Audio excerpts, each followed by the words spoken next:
হাতে চাবি নিয়ে বসে আছে ভগবান, একদিন কালই পূর্ব বর্ধমান থেকে হেভিমা সাউন্ড সব সময় আসবে। তালা ভক্তরা আমাকে করবে পুজো, দেবে গলায় মালা। আমি নায়ক হব, মহানায়ক হব, আমি নায়ক হব, মহানায়ক হব।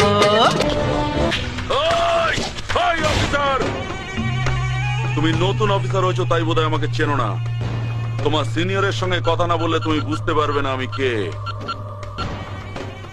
নাও কথা বলো। আমি নায়ক হব, মহানায়ক হব। আমাকে সবাই জানে।